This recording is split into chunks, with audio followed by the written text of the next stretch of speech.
और इन सब से इतर बड़ा सवाल यह है कि 7वें चरण की बहाली को लेकर जब बीटेड सीटेड क्लियर है, मैं आऊंगा आपके पास विकास, दोबारा आऊंगा मेरे साथ, मैं आऊंगा एक बार फिर से आऊंगा, पूरा 1 घंटे का शो ये पूरा। लेकिन मैं इसके पहले नितेश पांडे जी भी हमारे साथ जुड़ गए हैं, शिक्षक अभ्यर्थी इस वक्त हैं जो इस पूरे मूवमेंट को एक तरह से कहा जाए कि इन अभ्यर्थियों की आवाज बने हैं। आप सभी के पास बारी बारी से मैं आऊंगा। नितेश, शुरुआत में आपसे ही करना चाहूंगा, ये बताइए इस वक्त जो आप लोगों की मांग है, इतने लंबे संघर्ष के बाद 3 साल से ऊपर का इस वक्त हो चुका है, लेकिन इसके बावजूद अब तक सुनवाई क्यों नहीं हुई? सरकारें तो बदल गई, जिनके कंधों पर पहले जिम्मेदारी थी वो अब दूसरे खेमे पहुंच गए, जो पहले दूसरे खेमे में थे वो पहले खेमे में पहुंच गए हैं। सबने कमिटमेंट वादे अपने अपने बारी में किए थे, लेकिन इसके बावजूद आखिर ये व्यवस्था सुधरी क्यों नहीं, या फिर आप लोगों की मांगे क्यों नहीं पूरी हुई? किसको जिम्मेदार मानते हैं?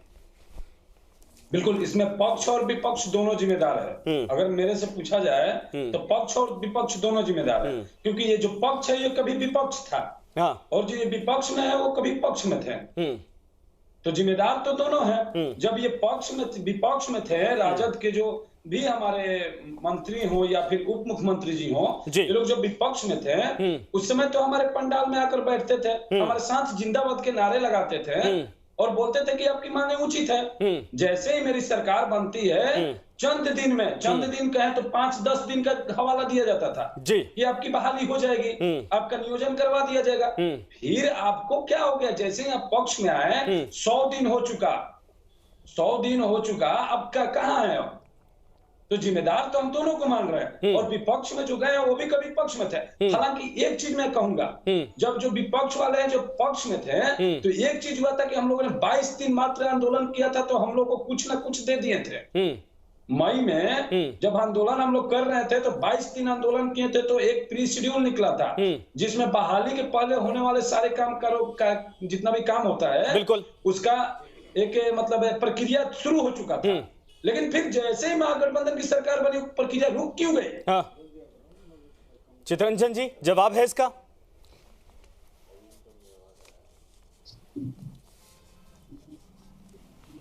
चितरंजन जी जवाब दीजिए सर। सोशल मीडिया पर और टेलीविजन पर बड़ी संख्या में यूथ इस वक्त जुड़े हैं। मेरा सवाल ले लीजिए, उसके बाद मैं चाहूंगा इस पूरे मामले पर जवाब दीजिए। सबका एक तरफ से यही है कि भाई 7वें चरण की बहाली की जाए, लेकिन सवाल उससे भी बड़ा यह है कि जिससे उम्मीद कर रहे थे इस पूरे मामले पर चुप्पी क्यों साधी गई है? अब तो सरकार सर आपकी 3 महीने के आसपास होने जा रही है। संजय जी, जो अभी सवाल अभी पांडे जी ने उठाया है, सही बात है। जब हम लोग सरकार में नहीं थे, हम खुद इन लोगों के आंदोलन में कई बार शामिल हुए, और सोशल मीडिया पर भी जो माध्यम था उसके माध्यम से आवाज उठाते रहे हैं। हमारी पार्टी भी उठाती रही है।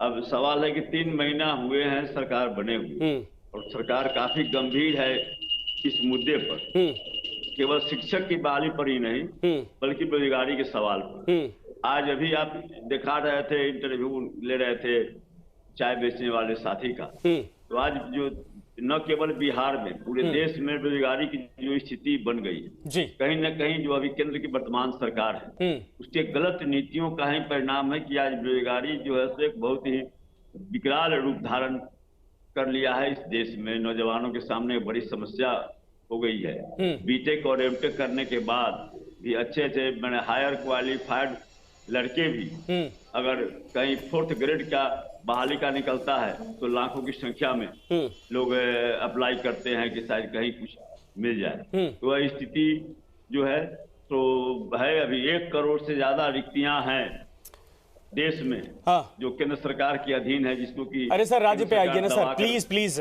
गगन साहब, प्लीज नहीं, केंद्र सरकार के बारे में एक दिन कहिए तो हम पूरा बहस रख लेंगे सर। 1 सेकंड रुक जाइए ना, केंद्र सरकार के बारे में कहिए ना, 2 करोड़ वाला कमिटमेंट मैं पूरे आधा घंटा रख लूंगा सर डिबेट, लेकिन अभी राज्य पर आ जाइए, चूंकि आप लोग अभी रिस्पॉन्सिबल है सरकार में। संजय जी स्थिति को स्पष्ट करने दीजिएगा ना। हम तो अभी 3 महीना से सरकार में है, 3 महीना से सरकार में है, लेकिन यह परिस्थिति क्यों बनी इसको तो बताना पड़ेगा ना। तो सर आप लोग डायलॉग भी तो वहां नहीं कर रहे हैं ना, आप यहाँ पर सही बात है कि ठीक है आप बताइए, पूरी भूमिका बनाइए सर, मैं आपको नहीं रोकूंगा, लेकिन जो बच्चे वहां पर बैठे हैं प्लीज सर। संजय जी सवाल चितरंजन जी जवाब भी सुन लीजिए। नहीं बिल्कुल सर, लेकिन मैं चाहूंगा कट टू कट बोलिए, क्योंकि वो बच्चे आपको सुन रहे हैं, आपसे उम्मीद लगा के बैठे हैं सर। सीधा जवाब नहीं, बहुत सीधा जवाब नहीं ना है। हम जो है सो जुमलेबाजी करने वाले नहीं ना है कि ये सो नो कर दें और झूठ और सच बोल दें। ईमानदारी से महागठबंधन की सरकार लगी हुई है। छठा चरण जो हुआ जी, जो 3 साल से 4 साल तक जो चला छठा चरण, और उसमें जो बाधाएं आई, और आज भी आप देख रहे हैं कि आज भी छठा चरण समाप्त नहीं हुआ, मतलब कि एंड लिस्ट प्रक्रिया चल रही है जी। और आधे सीट भी जो वैकेंसी था उसका आधा सीट भी नहीं भरा। क्यों? आखिर कहीं ना कहीं उसमें कुछ खामियां थी। कई बार कोर्ट में लोग चले गए, तो कहीं ना कहीं कुछ लूप होल्स थे जिसको लेकर दूसरे अभ्यर्थी जिनका इसमें नहीं हुआ चले गए, कोर्ट में चले गए। तो अभी जो महागठबंधन की सरकार है उन सारे अवरोधों को दूर करने में लगी हुई है। कितना सरकार काफी गंभीर है, काफी गंभीर है। नहीं, कोई भी चीज प्रक्रिया के तहत ही होता है। प्रक्रिया में थोड़ा सा भी आपकी इस प्रक्रिया में कितना समय लगेगा? अरे पांडे जी, आपकी बेचैनी को मैं समझ रहा हूँ, आपकी बेचैनी को मैं समझ रहा हूँ। आप जो आप लोगों का जो मैंने परेशानी है उसको मैं महसूस कर रहा हूँ। लेकिन प्रक्रिया, कोई भी अगर प्रक्रिया के आप देखिए छठा चरण में क्यों इतना समय लगा, आप उसको तो देखिए। दूसरी बात, अरे सर इस प्रक्रिया को दूर करिए ना, मैं तो यही कह रहा। देखिए ऐसा तो नहीं कि आप लोग चुन के आए हैं, दोबारा पूरे सिस्टम को रिन्यू कर रहे हैं। एक सेकंड सर, गगन साहब, चितरंजन जी, पूरे सिस्टम को तो दुरुस्त कर रहे हैं। ये सिस्टम चलता आ रहा, मुख्यमंत्री आपके वही है, जाहिर सी बात है इस चीज को और आगे कंटिन्यू करना है। जब कमिटमेंट आप लोगों ने किया था, मैं तो ये भी कह रहा कि अगर आप लोगों को ये भी लग रहा कि 3 महीना 4 महीना 6 महीने लगेगा, तो कम से कम इनसे डायलॉग तो करिए, बातचीत तो करिए इनको बुलाकर, समझाइए तो सही सर। संजय जी डायलॉग क्या करना है? मैं जब सब परिस्थिति को मैं समझ रहा हूँ, उनसे ज्यादा मैं समझ रहा हूँ जो अभ्यर्थी हैं उनको तो है कि हमारी नौकरी मिले। मैं समझ रहा हूँ कि क्या क्या बाधाएं उसमें आ रही है, क्या क्या बाधाएं उसमें है। अभी आपने जो है जो इंटरव्यू लिया, अभी जो साथी चाय बेच रहे थे उनका, उन्होंने क्या कहा कि जो एकेडमिक जो उनका कैरियर है और एकेडमिक क्वालिफिकेशन है, उसके कारण वे छट गए छठे चरण में। यह भी एक समस्या है संजय जी, यह भी एक समस्या है। नहीं, मुझे इस सवाल के जवाब दीजिए सर, इसको दुरुस्त करिए। आप लोग क्यों बैठे, इसीलिए तो बैठे हैं सत्ता में ना सर। लेकिन एक चीज बताइए, आपने कहा कि सिस्टम काम करेगा, सिस्टम के हिसाब से चीजें होती है, बताइए ना मुझे। एक सेकंड रुक जाइए सर। चितरंजन जी ये बताइए, तब तक क्या ये बच्चे चाय बेचें? जितने बच्चे सड़कों पर घूम रहे हैं, ये चाय बेचें, खीरा लगा लें, पकौड़े बेचें? मैं तो कह रहा हूँ कि इसके लिए जो सबसे पहल कर रहा है, जो सरकार सबसे पहल कर रही है, जिसने बिहार मॉडल लाकर जो सो केंद्र सरकार को बाधित कर दिया कि वो अभी जो है सो आज बेरोजगारी का सवाल उठा रहा है, उनके द्वारा भी आज फर्जी ही क्यों ना सही। तो ये बच्चे किससे मांगे? प्रधानमंत्री जी से जाके नौकरी मांगेंगे या आपसे मांगेंगे? बिहार के युवा किससे नौकरी मांगेंगे सर? प्रधानमंत्री जी से जाके बोले, दिल्ली में जाके बैठे कि हमको नौकरी दीजिए, या बिहार के सरकार से मांगेंगे ना? बिहार केंद्र सरकार के अधीन है या नहीं है? तो आपकी मतलब सरकार की जिम्मेदारी नहीं है, सरकार की जिम्मेदारी नहीं बनती है, सब कुछ केंद्र की बनती है। फिर क्यों नहीं, सरकार की, राज्य सरकार की जिम्मेदारी नहीं बनती है फिर? नहीं, आपको संजय जी जानकारी आपको नहीं है। अरे महाराज, यही तो दिक्कत है, यही तो दिक्कत है कि सीधे सीधे उठा के आप लोग पत्रकारों पर और जर्नलिस्ट पर, एंकर पर चढ़ जाते। क्या जानकारी नहीं है, बताइए ना फिर। अगर आपके नेता या पिछले सरकार में जो लोग थे या बीजेपी के भी नेता कमिटमेंट करते तो कुछ सोचकर तो करते होंगे, वरना एक लाइन तो बोलना चाहिए मंच से कि जाइए मोदी जी से मांगे, जाइए क्या नाम है राहुल गांधी से मांगिए नौकरी। जुमलेबाजी कर दिए। जुमलेबाजी में हम विश्वास नहीं करते हैं। तो सर मुझे यही तो बता दीजिए, ये बच्चे, इनको ठोस आश्वासन तो दीजिए, इनसे डायलॉग तो करिए, इनको कहिए कि हम नहीं कर पाएंगे, या करेंगे तो इतने दिनों में कर देंगे। अरे बराबर डायलॉग हो रहा है क्या? कब नहीं डायलॉग हो रहा है? ठीक है। नितेश पांडे जी, नितेश पांडे आप पूरा फ्री हैं, जब चाहे, चाहे बीजेपी हो चाहे कांग्रेस हो, बीच में आपको लगता है दरअसल आरजेडी हो, बीच में जब भी लगे आपको सवाल है तो आप तुरंत पूछना। चितरंजन गगन जी हमारे गार्जियन है, वरिष्ठ नेता भी हैं। इनका ही कमिटमेंट था कि दिसंबर में आप लोग का नियोजन हो जाएगा। यहाँ तो बीजेपी नहीं मिल रहा है। अभी नवंबर है, आप बेचैन क्यों हैं? अभी भी मतलब मैं कह रहा हूं, और अगर विलम्ब हो रहा है तो कहीं न कहीं आप लोग इसको पॉलिटिकाइज नहीं कीजिए। पॉलिटिकाइज कीजिएगा तो उससे आपकी परेशानी बढ़ेगी। अरे संजय जायसवाल देंगे नौकरी। नहीं, परेशानी क्या बढ़ जाएगी? ये धमकी है क्या? परेशानी क्या बढ़ जाएगी? परेशानी क्या बढ़ जाएगी? नौकरी नहीं मिलेगी। एक सेकंड चितरंजन जी, परेशानी क्या बढ़ जाएगी? नौकरी नहीं मिलेगी? नौकरी नहीं मिलेगी क्या? परेशानी क्या बढ़ जाएगी? अरे सर, यूथ हैं, चुनाव में आप लोगों को भी जाना होगा। खुलेआम धमकी हो गई संजय जी, मतलब हम लोग चुनाव के लिए भाजपा का मुद्दा ही हो सकता है। नौकरी बेरोजगारी चुनाव के लिए भाजपा का मुद्दा हो सकता है। राष्ट्रीय जनता है। तो सरकार में जब आप नहीं थे तब तो आप भी इसको मुद्दा बना रहे थे ना, तो दूसरी पार्टी क्यों ना बनाए? ठीक है, मैं आपके पास आऊंगा दोबारा आपके पास आऊंगा। राम सागर सिंह साहब, नौकरी के लिए सर मैं बार बार बोलता हूं, और ये अब आपके पार्टी की तरफ से जितने प्रवक्ता हमारे साथ जुड़ते कहते सर हमसे ये सवाल क्यों पूछ रहे, सरकार से क्यों नहीं पूछ रहे। लेकिन सरकार 3 महीने की हुई है, आप किसी भी सरकार को 6 महीने का वक्त देते फिर भी हम उनसे सवाल दागते, लेकिन सवाल सर बीजेपी से भी हो जाता है इस पूरे मामले पर। 3.5 साल से ये बच्चे भटक रहे हैं सर। व्यवस्था सुधारने के लिए जो काम आप लोग आज कर रहे हैं, संजय जायसवाल जी जाकर उनसे मिल रहे हैं, उनको बुला रहे मिलने के लिए, ये काम पहले क्यों नहीं करवाया आप लोगों ने? देखिए संजय जी, मैं एक बात बड़ा ईमानदारी से कहना चाहूंगा आपके माध्यम से जी। चितरंजन जी तो बेचारे हैं, क्या करेंगे? ये महाठग के साथ महाठग बंधन किए हैं, क्योंकि नीतीश कुमार ही हमारे भी मुखिया वही थे और इनके भी वही मुखिया हैं, और नीतीश कुमार महाठग है, वो ठगने के माहिर कलाकार हैं, तो ये भी ठगाएंगे।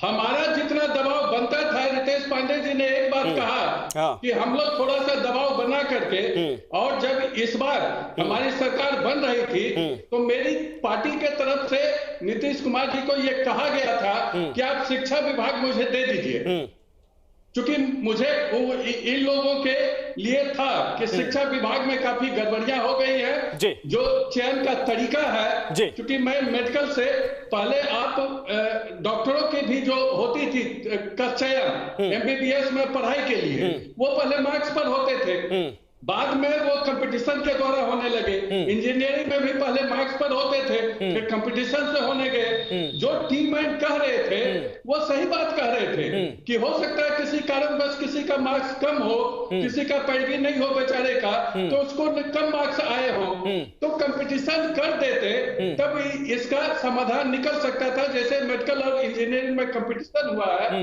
वो मार्क्स पर आधारित नहीं रहा है, वैसे इस चयन प्रक्रिया में भी करें। नीतीश कुमार जी जो पंचायत को दे दिए थे शिक्षक चयन का दायित्व, वहीं से शिक्षा गड़बड़ाया है बिहार में। नहीं सर, नहीं वो तो सही है, सारी चीजें आप बताइए सर, मेरा सवाल उससे नहीं है, ये आप बिल्कुल तर्क दे रहे हो और आरजेडी के प्रवक्ता भी इस वक्त हमारे साथ जुड़े वो तर्क दे। सवाल मेरा ये नहीं सर, सवाल आप दो लोग, मैंने कहा 5 साल की सरकार होती है, 5 साल में अगर हमें ये तर्क देते रह गए तो फिर तो सर बच्चों की उम्र निकल जाएगी। आज चाय बेचने को कोई मजबूर है, कल ठेला लगाने को मजबूर हो जाएगा, परसों सब्जी बेचेगा।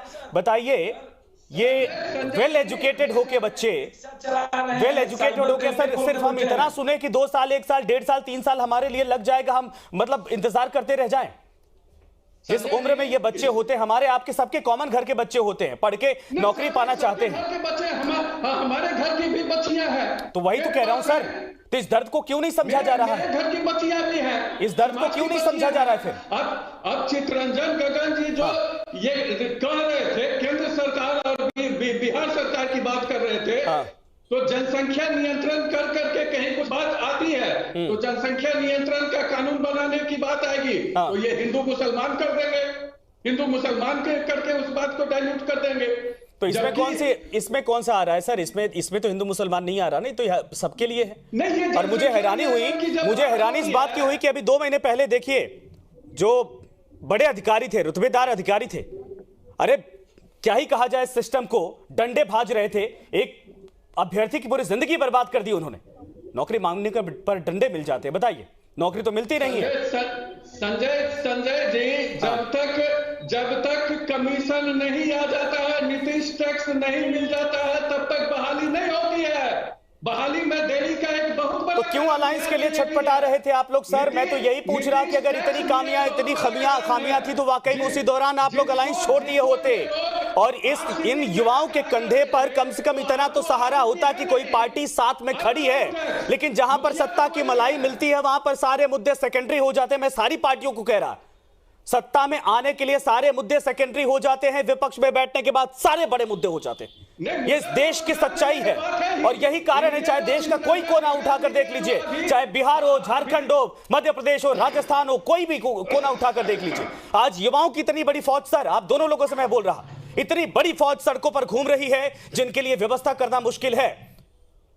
वो वेल एजुकेटेड होकर बड़ी बड़ी डिग्रियां लेकर आज बेचारे सड़कों पर ठेले लगाने के लिए मजबूर है। ठीक है, मैं आपके पास आऊंगा। ठीक है चितरंजन जी एक सेकंड सर, राज्य सरकार केंद्र सरकार दोनों इस बात को लेकर जवाब दे दे वाकई में कि हमने इतना कमिटमेंट किया था, नौकरी दे दी, तो वाकई में डंके की चोट पर इसी मन से तारीफ करूंगा मैं। महागठबंधन को आप एक राज्य में नहीं तोड़ सकते हैं। आज अगर यह मुद्दा है जिस पर आप बहस करवा रहे हैं, यह महागठबंधन की देन है, यह राष्ट्रीय जनता दल की देन है, जिसको आज ये मुद्दा बनाया गया। मुद्रा लोन के द्वारा हमने रोजगार दिया है और नौकरियां जब हमारा 10 लाख लोगों को नौकरी देने का प्रधानमंत्री घोषणा किए और दे रहे हैं लाखों लोगों को नौकरी, तब ये कर रहे कि मेरा देखा देखी। अरे पहले हम नौकरी दे रहे थे, आप मेरा देखा देखी। ये लाइन तो सर बोल रहे थे ना, आप लोग की नौकरी कहां से देंगे अगर तेजस्वी यादव कमिटमेंट कर रहे हैं। ठीक है चितरंजन जी छोटा जवाब सर, एक बार फिर से मैं जाऊंगा टीम मैन के पास। चितरंजन जी बताइए, अब आप लोग कह रहे कि हमारे देखा देखी कर रही है, बड़ा गंभीर आरोप है। सवाल की युवा तो वहीं का वहीं रह गया, कुछ कोशिश आप लोगों ने की है, अच्छी बात है और यही सही बात है। इस बात की मैं तारीफ करूंगा कि इस सरकार के आने के बाद कम से कम इस मामले पर चर्चा तो हो रही, डिबेट तो हो रही है। नहीं, इस बात को लेकर चर्चा तो हो रही है, ये इस बात को मानना पड़ेगा, चाहे दूसरी पार्टी हो, चाहे आप लोग हो, चाहे कोई भी हो। ये बिहार के युवा भी इस बात को समझ रहे हैं कि कम से कम उनके मुद्दों को लेकर दबाव तो बन रहा, उसको टटोला तो जा रहा, इसके लिए बधाई के पात्र हैं। लेकिन सवाल यह है कि जो वादे थे या जो उम्मीदें आपसे की गई थी, वो अभी उसको लेकर अगर वक्त लगेगा तो कब तक लगेगा? क्योंकि ये इनकी जिंदगियां बर्बाद हो रही है सर, ये सड़कों पर भटक रहे बेचारे। चितरंजन जी। संजय जी, रामसागर जी क्या बोले हमको सुनाई नहीं पड़ रहा था, लेकिन मैं आपको धन्यवाद देना चाहूंगा कि आपने अब रामसागर जी को, रामसागर बाबू के साथ चुप करवाइए। ठीक है, शांत है, आप बोल लीजिए। अब संजय जी, हम आपको धन्यवाद दे रहे हैं कि आपने इस सच्चाई को स्वीकार किया कि आज महागठबंधन सरकार बनने के बाद मीडिया भी इस पर मजबूर हो गई है बहस कराने के लिए, और भाजपा की भी नींद खुली है। आज केंद्र सरकार भी रोजगार मेला लगा रहा है। आज संजय जायसवाल जी भी आज शिक्षक अभ्यर्थियों से बुलाकर अपने कार्यालय में मिल रहे हैं, प्रेस कॉन्फ्रेंस कर रहे हैं। एक सेकंड रुकिए, आप केंद्र सरकार को कहिए सर, रुकिए एक सेकंड। पहली बात तो मीडिया कभी भी मजबूर नहीं थी, मैं बता दूं आपको, तब भी हमने मुद्दे उठाए थे और अब भी उठा रहे हैं। तब इनसे सवाल पूछ रहे थे, आज आपसे सवाल पूछ रहे हैं। तब इनको परेशानी होती थी, आज आपको परेशानी हो रही होगी तीखे सवालों से। हमें अपनी जिम्मेदारियां सर पता है, हमें जिम्मेदारियां पता है।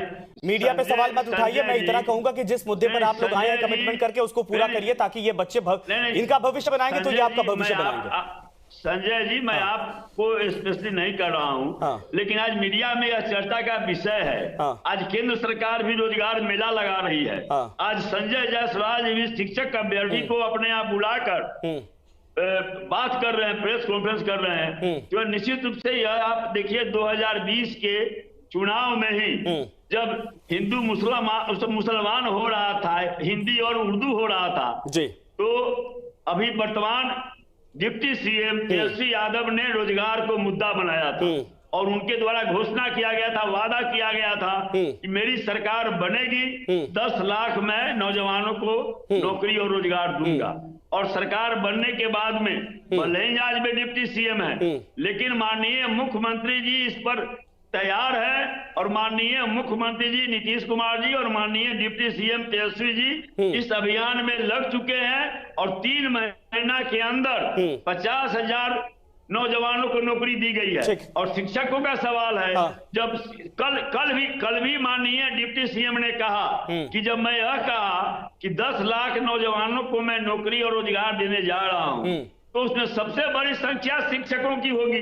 यह तो अंडरस्टूड है, इसलिए हमारी प्रायोरिटी लिस्ट में प्रायोरिटी लिस्ट में है शिक्षकों की बहाली। नहीं, ये सुन के तो उम्मीदें बंधी ना सर, ये सुन के ही उम्मीदें बंधी है, तभी तो मैं कह रहा डायलॉग नहीं हो रहा, तो ये असंतोष बढ़ता जा रहा। नितेश जी इसका जवाब छोटा, उसके बाद में जाऊंगा विकास के पास, विकास जी के पास। नितेश भाई, नितेश पांडे इसका जवाब आ गया सर। जिनके लिए आप कह रहे हैं उनसे तो ले लीजिए जवाब। ठंड बढ़ गई है, हम लोग से बात क्यों नहीं किया जाता है? हम लोग को एक डेडलाइन क्यों नहीं दिया जाता है? किस चीज का इंतजार है? मतलब कि 2-4 अभ्यर्थी आत्महत्या कर लें, उसका कारण खुद पांडे जी हमसे कई बार मिले हैं, इनके प्रतिनिधि हमसे मिलते रहे हैं।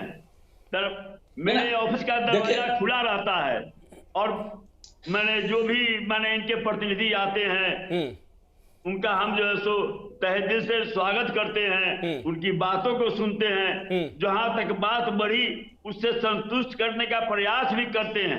ऐसी बात नहीं है। नहीं सर, मेहमान नवाजी के भूखे नहीं है सर, प्लीज। अगर आप दफ्तर में कहते हैं कि हमसे 1 सेकंड रुकिए, नितेश भाई 1 सेकंड रुकिए। नितेश पांडे जी 1 सेकंड सर, मेहमान नवाजी मत करिए सर। नहीं, मेहमान नवाजी कोई नेता मत करे इनकी, मेहमान नवाजी कोई नेता मत करे, इनको संतुष्ट मत करे। मुझे एक जवाब दीजिए इन अभ्यर्थियों को। इस वक्त लाखों लोग देख रहे हैं सर, लाखों लोग देख रहे हैं। आपके पास अगर वाकई दोबारा आएंगे तो इस डेट को पूछने के लिए आएंगे कि सर वाकई में स्केड्यूल की डेट क्या है, मुझे ये बताइए। चाय बिस्किट करवा कर उनको दोबारा भेज देंगे, 10 दिन बाद बेचारे आएंगे, फिर से सड़कों पर धक्के खाएंगे, फिर कोई नेता पहुंचेगा, फिर ऐसे नहीं होता ना सर। नहीं संजय जी, मैंने कहा कि जब कोई भी आंदोलन होता है क्या बात है, रामसागर बाबू बोलने नहीं देंगे। नहीं, मैं बैठा हूं सर, मैं बैठा हूं, सबको बोलने दूंगा। रामसागर जी 1 सेकंड रुक जाइए। रामसागर जी, पांडे जी का भी जवाब है, नितेश पांडे का। नितेश पांडे जी छोटा जवाब, उसके बाद आप ये सही बात है कि नहीं? ठीक है, मैं आप सभी को रोक रहा हूं, दोबारा मैं आपके पास